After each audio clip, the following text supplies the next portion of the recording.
ఇక నిడమనూరు వ్యవసాయ market committee నూతన పాలకవర్గం ప్రమాణ స్వీకార కార్యక్రమంలో ఎంపీ రఘువీరెడ్డి అదేవిధంగా మంత్రి కోమటిరెడ్డి పాల్గొని నూతన పాలకవర్గాన్ని శుభాకాంక్షలు తెలిపారు. పాలక మండలి రైతులకు మంచి చేయాలని అలాగే పార్టీకి పేరు తేవాలని ఎంపీ రఘువీరెడ్డి అన్నారు.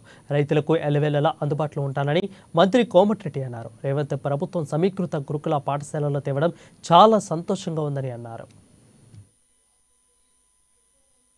కావడమే నా లక్ష్యంగా పనిచేస్తానని ఇంకా వేరే కొత్త పనులు ఏ పనున్నా నా దగ్గరికి జిల్లా కేంద్రంలో రావచ్చు. మీరు సమయానికి లేకున్నా ఎవరో ఉంటారు ఇంట్లో తప్పకుండా మీ అందరికి అండగా ఉంటూ మీరు ఇలా పేపర్లో చూసి గడ్కరీ గారు నల్గొండకు సాయం రావాలంటే నల్గొండ బైపాస్ రోడ్ 517 కోట్లు నల్గొండ టౌన్ లో పోకుండా డైరెక్ట్ సాగర్ రోడ్ మీదకెళ్ళి మళ్ళీ మీరు రాజశేఖర విగ్రహం కాడ 14 మైల్ రోడ్ ఎక్కుతారు. ఆ రోడ్ కూడా నేను ఎంపీగా ఉన్నప్పుడే ఆగిపోయిన రోడ్డు పూర్తి చేయించిన అప్పుడున్న ఎంపీలు పట్టించుకోలేదు.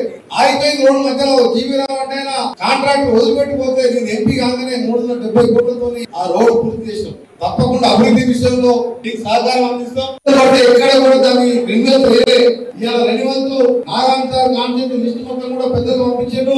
ఈ ఎమ్మెల్యే గారు కూడా పిల్లలుగా ప్రజలు ఆ పాత రోడ్లను కూడా అప్డేట్ చేసి దాన్ని టాప్ లేయర్ వేస్తూ రిన్యూవల్ చేయడం జరుగుతుంది. తుమ్మల నాయకురావు ఆడే అభివృద్ధి మినిస్టర్ గా వారు ఉన్నప్పుడు ఏ విధంగా చేసిందో వారి సలహాలతో మన రోడ్లన్నీ కూడా మన జిల్లాలో పాత నల్గొండ జిల్లాని తెలంగాణని కేంద్రంకి వెళ్ళి రాష్ట్రంకి వెళ్ళి ఎక్కువ నదులు తీసుకొని కావడమే నా లక్ష్యంగా పనిచేస్తానని ఇంకా వేరే కొత్త పనులు ఏ పనున్నా నా దగ్గరికి జిల్లా కేంద్రంలో రావచ్చు. మీరు సమయానికి లేకున్నా ఎవరో ఉంటారు ఇంట్లో తప్పకుండా మీ అందరికి అండగా ఉంటూ మీరు ఇలా పేపర్లో చూసి గడ్కరీ గారు నల్గొండకు సాయం రావాలంటే నల్గొండ బైపాస్ రోడ్ 517 కోట్లు నల్గొండ టౌన్ లో పోకుండా డైరెక్ట్ సాగర్ రోడ్ మీదకెళ్ళి మళ్ళీ మీరు రాజశేఖర విగ్రహం కాడ 14 మైల్ రోడ్ ఎక్కుతారు. ఆ రోడ్ కూడా నేను ఎంపీగా ఉన్నప్పుడే ఆగిపోయిన రోడ్డు పూర్తి చేయించిన అప్పుడున్న ఎంపీలు పట్టించుకోలేదు.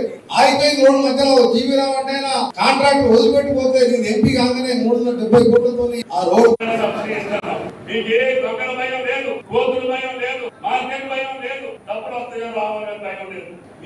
మీ సెంటర్ నుంచి మేమే దూరకెళ్ళి ఆయనకి తీసుకెళ్తాం. ఆ సెంటర్ ఈ బ్యాంక్ అకౌంట్ లో డబ్బులు వేస్తున్నాం. ఇప్పటికే సిద్దిపేటలో ఒక ఫ్యాక్టరీ కడుతున్నాం, మహబూబ్ నగర్ లో ఫ్యాక్టరీ కడుతున్నాం. ప్రతి జిల్లాలో కూడా ఆయిల్ ఫామ్ ఫ్యాక్టరీలు రావాలి. 30 జిల్లాలు పంచబడాలి.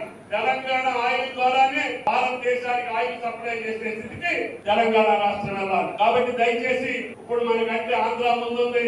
రేపు రాబోయే 4 సంవత్సరాల తర్వాత ఇప్పుడు వరిలో ఎంత నెంబర్ 1 వచ్చామో ఆయిల్ ఫామ్ లో కూడా తెలంగాణ నెంబర్ 1 గా ఉంటుందని చెప్పి కూడా మీకు ఈ సందర్భంగా మనం చేస్తున్నాం. కాబట్టి దయచేసి మీరు కూడా జయవీరుని తీసుకోనో లేదా రఘువీరుని తీసుకోనో ఒకసారి అశ్వరాపేట తమ్మపేటకు రాండి.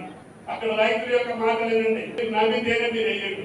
నేను ఆయిల్ ఫామ్ రైతులు కాబట్టి ధైర్యంగా చెప్తున్నా, ఆయిల్ ఫామ్ కి డిమాండ్ మనం తగ్గిందాకా ఉంటది. భారతదేశానికి మొత్తానికి 1,00,000 కోట్లు పెట్టి మనం కొనుక్కుంటున్నాం. 70 లక్షల ఎకరాలు వారికి ఉన్నటువంటి ప్రత్యేక ఆ శాఖ నిర్వహించినది, ఈ శాఖ నిర్వహించిన మీ అందరి ఏదిగా ఉన్నారో అందరినీ మిగిలేదంటే మీరు నిర్వహిస్తుంటే నేను సంతోషించడంతో సహకరించి మీరు ఆశించిన విధంగా ఇక్కడ అభివృద్ధికి కోరం చేయటమే ప్రభుత్వం ద్వారా కానీ నా మిత్రుల ద్వారా అందరికీ నా విధి ఆ విధిని కొనసాగుతుందని మాత్రమే నేను హామీ ఇస్తున్నాను. అనేక విషయాలు కాదు, ఆయన వ్యవసాయ శాఖ మంత్రిగా స్వయంగా వ్యవసాయం చేసే మనిషి అని చెప్పి గుర్తు చేస్తున్నాను. మీకు తెలియదు, ఆయన వారంలో ఒక్కసారైనా వెంటనే అర్ధరాత్రి అయినా హైదరాబాద్ నుండి సత్తుపల్లి దగ్గర ఉన్నటువంటి ఊరికి వెళ్ళి పొలం చుట్టూ